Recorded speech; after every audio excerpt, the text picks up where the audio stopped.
19장 1절부터 23절까지 같이 읽겠습니다. 어떤 사람이 요압에게 아뢰되 왕이 압살롬을 위하여 울며 슬퍼하시나이다 하니 왕이 그 아들을 위하여 슬퍼한다 하니 그날의 백성들에게 들리매 그날의 승리가 모든 백성에게 슬픔이 된지라. 그날의 백성들이 싸움에 쫓겨 부끄러워 도망감같이 가만히 성읍으로 들어가니라. 왕이 그의 얼굴을 가리고 큰 소리로 부르되 내 아들 압살롬아 압살롬아 내 아들아 내 아들아 하니 요압이 집에 들어가서 왕께 말씀드리되 왕께서 오늘 왕의 생명과 왕의 자녀의 생명과 처첩과 비빈들의 생명을 구원한 모든 부하들의 얼굴을 부끄럽게 하시니 이는 왕께서 미워하는 자는 사랑하시며 사랑하는 자는 미워하시고 오늘 지휘관들과 부하들을 멸시하심을 나타내심이라. 오늘 내가 깨달으니 만일 압살롬이 살고 오늘 우리가 다 죽었다면 왕이 마땅히 여기실 뻔하였나이다.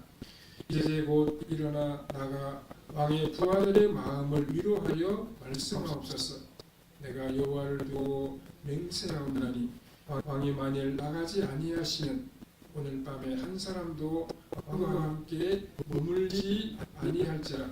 그리하면 그 화가 왕이 젊었을 때부터 지금까지 당하신 모든 화보다 더욱 심하리이다 하니 왕이 일어나 성문에 앉으매 어떤 사람이 모든 백성에게 말하되 왕이 문에 앉아 계신다 하니 모든 백성이 왕 앞으로 나아오니라. 이스라엘은 이미 각 장막으로 도망하였더라.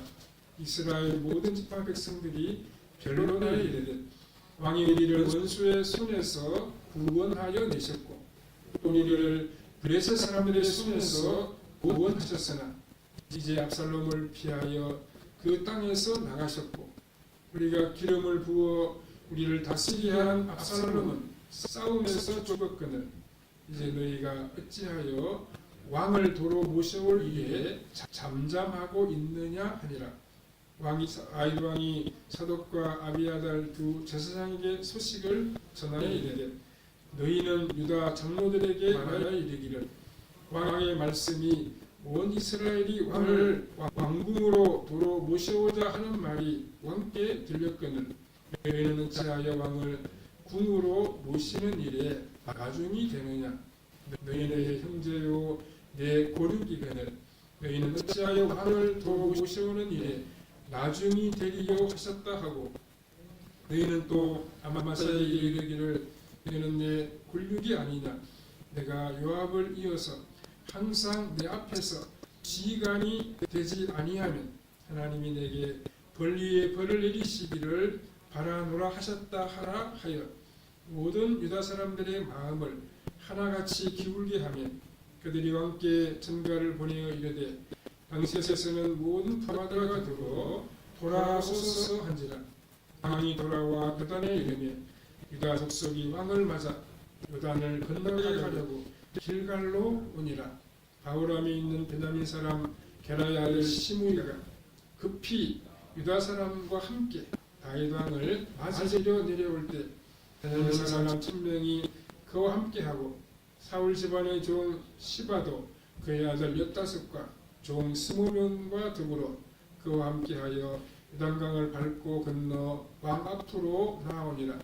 왕의 가족을 건너가게 하며 왕이 좋게 여기는 대로 쓰게 하려 하여 나룻배로 건너가니 왕이 요단을 건너가게 할 때 게라의 아들 시므이가 왕 앞에 엎드려 왕께 아뢰되 내 주여 원하건대 내게 죄를 돌리지 마옵소서.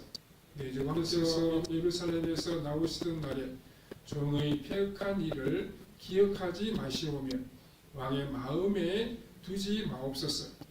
왕의 종 내가 범죄한 줄 아옵기에 오늘 요셉의 온 족속 중 내가 먼저 내려와서 내 주 왕을 영접하나이다 하니 스로의 아들 아비새가 대답하여 이르되 시므이가 여호와의 기름 부으신 자를 저주하였으니 그로 말미암아 죽어야 마땅하지 아니하니까 하니라. 다윗이 이르되 스루아의 아들들아, 내가 너희와 무슨 상관이 있기에 너희가 오늘 나의 원수가 되느냐? 오늘은 어찌하여 이스라엘 가운데에서 사람을 죽이겠느냐? 내가 오늘 이스라엘의 왕이 된 것을 내가 알지 못하리요 하고 왕이 시므에게 이르되 내가 죽지 아니하리라 하고 그에게 맹세하니라. 거기까지 봤습니다. 네, 오늘은 예루살렘으로 돌아오는 다윗이라는 제목으로 잠시 말씀을 생각해 보겠습니다.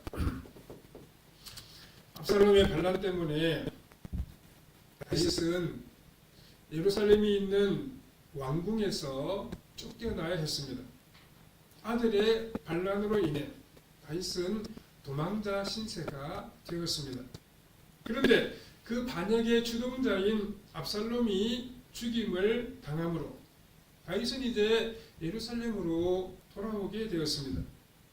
압살롬이 아버지를 몰아내고 왕이 되었을 때 수많은 이스라엘 백성들이 아버지 다윗을 대신했습니다. 그리고는 압살롬 세계에 동조했습니다.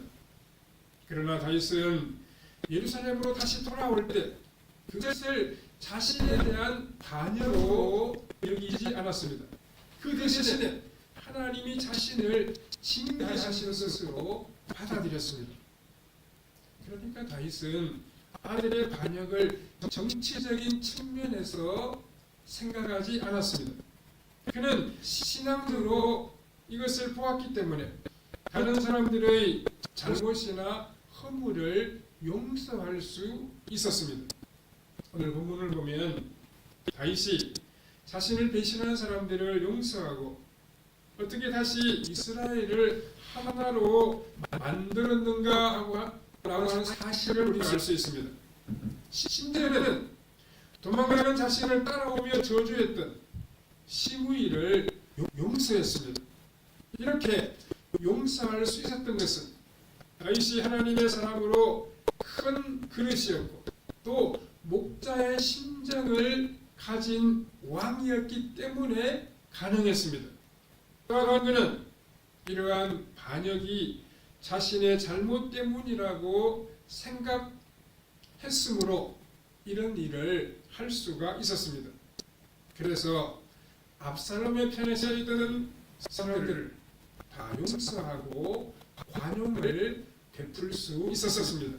우리는 본문을 함께 살펴보면서 오늘 주님께서 주시는 음성에 귀를 기울여야 하겠습니다. 첫 번째로 다윗은 압살롬의 죽음을 보고 애통했습니다. 다윗을 따르던 사람들은 압살롬과의 전투에서 이겼기 때문에 너무나도 기뻐했습니다. 그 사람들은 나라의 미래와 자신들의 생사가 달린 전쟁에서 이겼으므로 아주 좋아했습니다.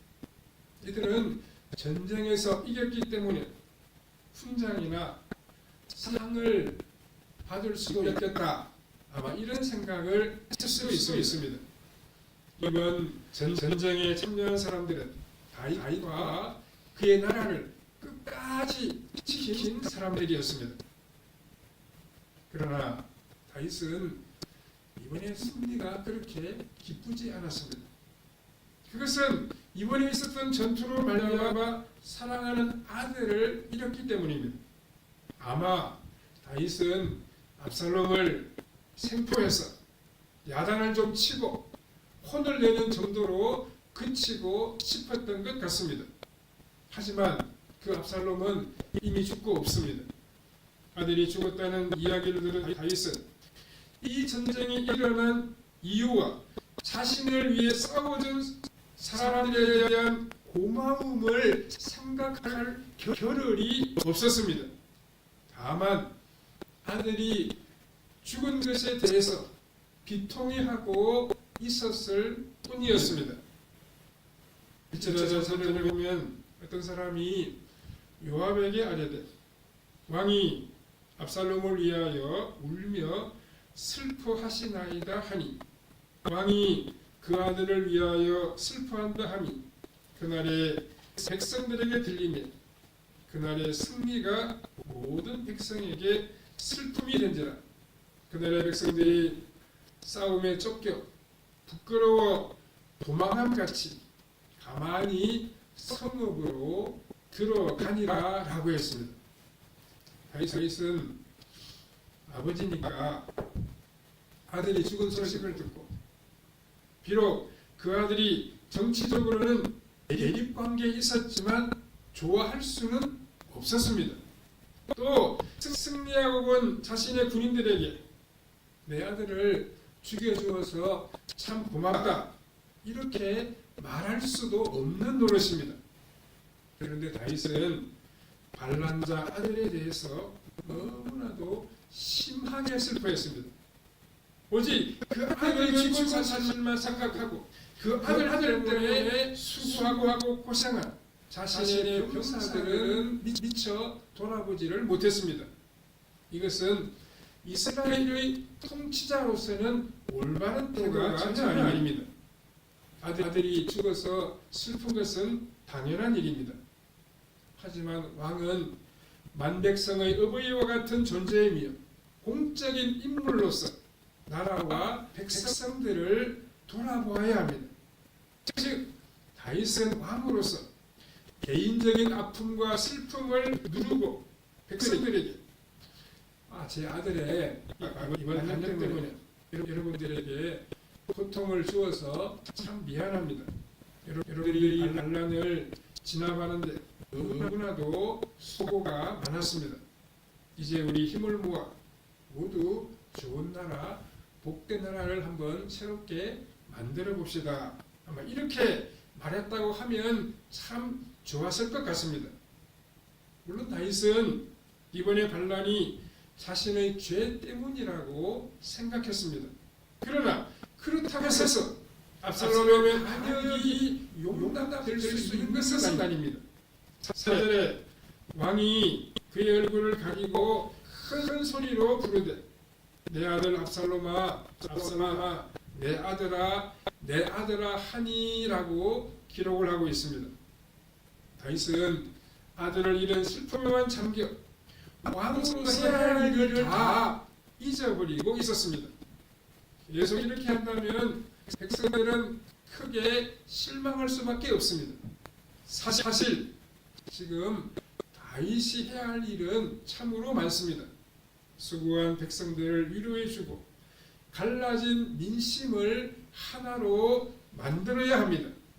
여러 가지 국정을 돌아보아야 하는데 다윗의 머리에는 온통 아들밖에 없었습니다.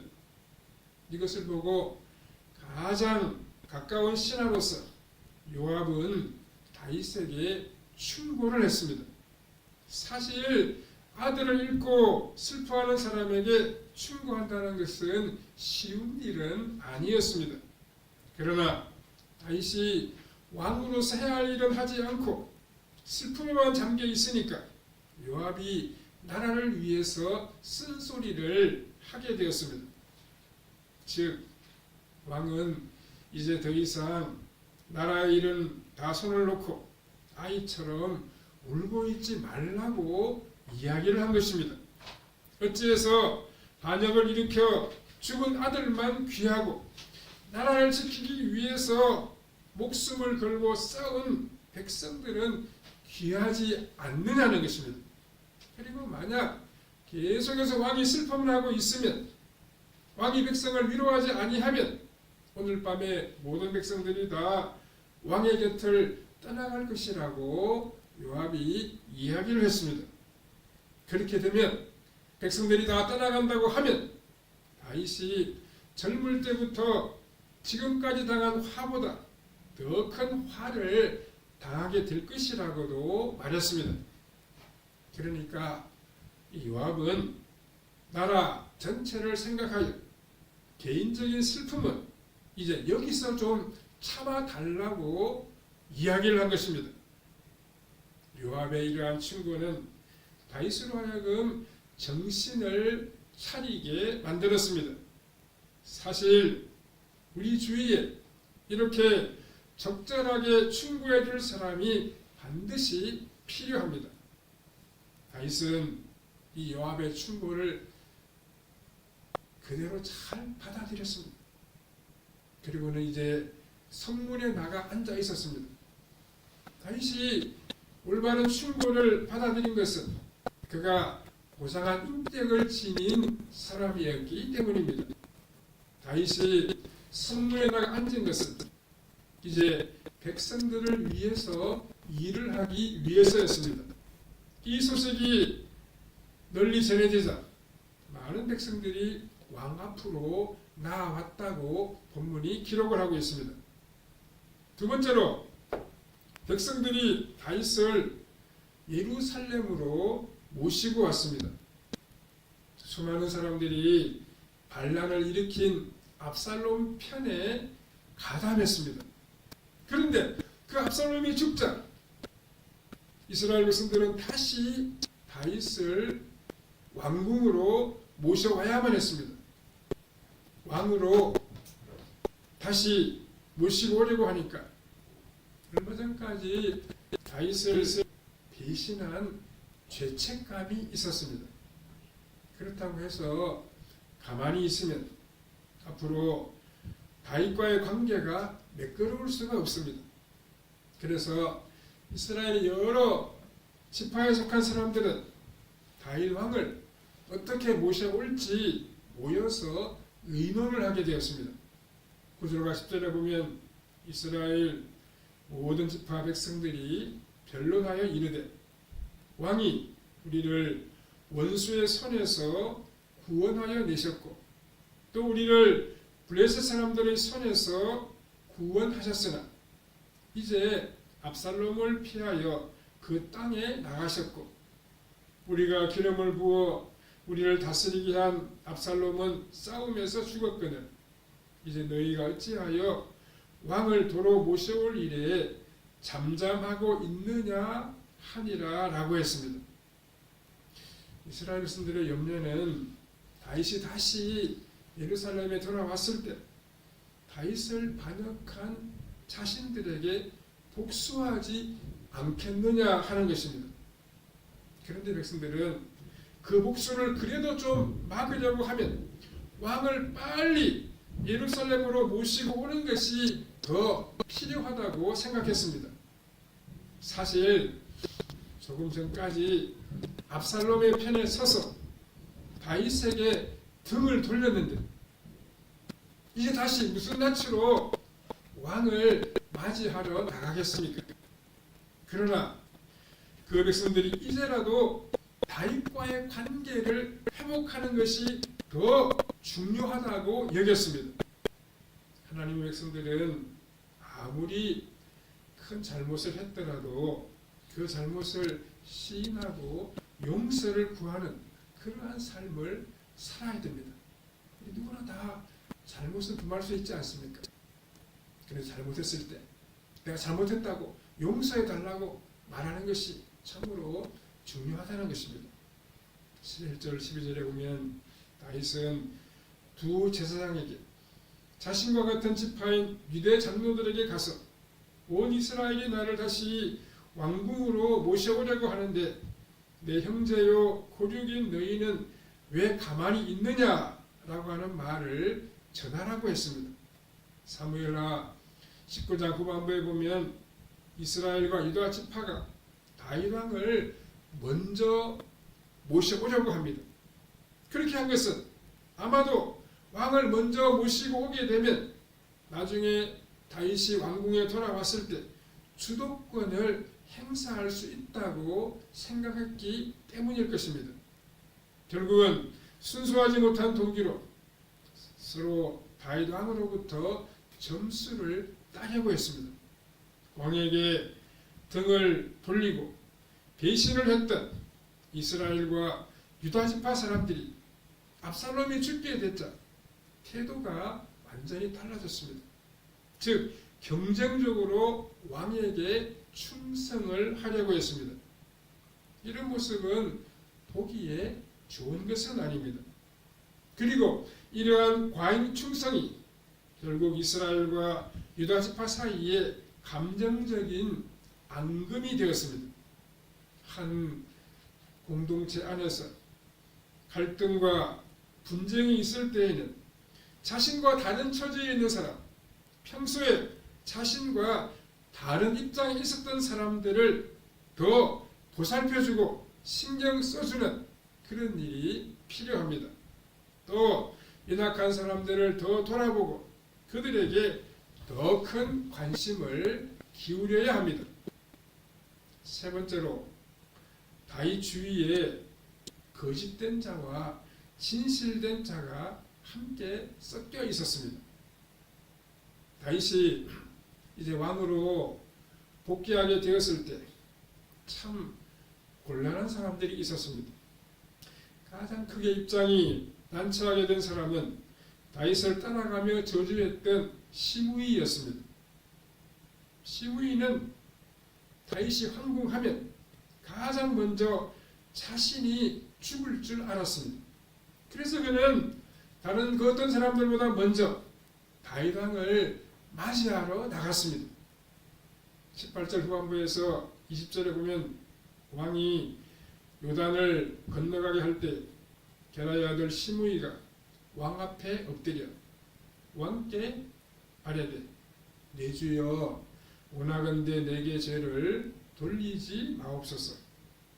내 주 왕께서 예루살렘에서 나오시던 날에 종의 패역한 일을 기억하지 마시오며 왕의 마음에 두지 마옵소서. 왕의 종 내가 범죄한 줄 아옵기에 오늘 요셉의 온 족속 중 내가 먼저 내려와서 내 주 왕을 영접하나이다 하니 이렇게 말하고 있습니다. 지금 시므이가 다윗에게 보이고 있는 이러한 태도는 참으로 얄밉고 너무나도 기회주의적입니다. 다윗이 압살롬에게 쫓겨갈 때 다윗을 따라가면서 욕을 하고 막 저주를 했는데 이제 왕으로 돌아오니까 다윗 앞에 엎드려서 살려달라고 애원을 하고 있습니다. 그러니까 이 시므이라고 하는 사람의 인격은 이 정도밖에 되지 않는 것입니다. 다윗에게 욕을 할 때에는 참 대단하고 용기 있는 사람인 것처럼 보였습니다. 그러나 이제 자기 목숨만을 구걸하는 것을 보니까 참 형편없는 인간이라고 하는 사실이 온전히 드러났습니다. 사실 이러한 시므이 같은 사람들의 말은 귀담아 들을 필요가 없습니다. 이때 스루아의 아들 아비새는 시므이가 하나님의 기름 부으심 받은 사람을 저주했으니까 죽어 마땅하다 이런 말을 하게 되었습니다. 그런데 다윗은 이러한 아비새의 말을 듣고 아주 강하게 반발했습니다. 22절 23절에 다윗이 이르되 스루아의 아들들아 내가 너희와 무슨 상관이 있기에 너희가 오늘 나의 원수가 되느냐. 오늘 어찌하여 이스라엘 가운데에서 사람을 죽이겠느냐. 내가 오늘 이스라엘의 왕이 된 것을 내가 알지 못하리요 하고 왕이 시므이에게 이르되 내가 죽지 아니하리라 하고 그에게 맹세하니라 라고 했습니다. 여기 22절에서 내가 너희와 무슨 상관이 있기에 라고 하는 말은 다른 사람의 죄와 허물을 용서하는 것은 전적으로 왕에게 달려있다는 뜻입니다. 다윗은 이 시므이를 두둔하고 있습니다. 옹호하고 있습니다. 다윗이 이렇게 한 것은 시므이의 행동이 옳다는 것이 아니라 하나님께서 그를 통해서 자신을 징계하셨다고 받아들였기 때문입니다. 또한 다윗은 하나님께서 그 사람의 죄를 알아서 판단해 주실 것이라고 믿고 있었습니다. 그래서 그는 왕으로 복귀하면서 다른 사람들에게 전혀 보복하지를 아니했습니다. 그렇게 함으로 짧은 시간 안에 이스라엘 백성들의 마음을 다윗에게로 돌이킬 수 있었습니다. 다윗이 도망을 갈 때 요나단의 아들 무이보셋은 그의 종인 시바로부터 모함을 받았습니다. 즉 시바는 이제 사람들이 나라를 무비보셋에게 돌려줄 것이라고 하여 무비보셋이 다윗을 따라오지 않았다고 말한 적이 있었습니다. 이런 무비보셋의 배반 소식은 시바의 음모였고 모함이었지만 당시 왕의 자리에서 쫓겨가던 다윗에게는 크게 실망스러운 이야기였습니다. 다윗과 무비보셋의 관계는 두 사람으로 끝나는 것이 아닙니다. 다윗과 무비보셋의 아버지인 요나단의 우정이 과거에 먼저 있었습니다. 다윗은 요나단과의 우정이 이런 식으로 끝나버리는 것이 너무나도 싫었습니다. 다윗이 이제 왕의 자리로 돌아와서 보니 시바의 말은 전혀 사실이 아니었습니다. 무비보셋은 잘 걷지 못하는 장애인이라 다윗을 따라가지 못했을 뿐입니다. 그리고는 도망가는 다윗이 곧 돌아올 것이라고 생각했습니다. 그래서 다윗이 왕궁으로 돌아오기까지 수염도 깎지 않았고 옷도 빨지 않으면서 다윗이 돌아오기만을 기다리고 있었습니다. 무비보셋은 다윗의 고난에 조금이라도 더 참여하기 위해서 자기 몸을 치장하지도 아니했습니다. 이것은 소극적으로 다윗의 고통에 동참한 것이며 마음으로 다윗에게 충성했다고 볼 수 있습니다. 이때 다윗은 참 어려운 판결을 내려야만 했습니다. 즉 거짓말을 하며 다윗을 도운 시바가 나으냐, 아니면 다윗이 돌아올 줄 알고 수염도 깎지 않고 옷도 세탁하지 않고 기다린 무비보셋이 더 나으냐 하는 것입니다. 다윗은 이 두 사람이 다 같다고 판단했습니다. 그래서 그는 무비보셋이 가지고 있던 땅을 시바와 나누라고 하는 이런 판결을 내리게 되었습니다.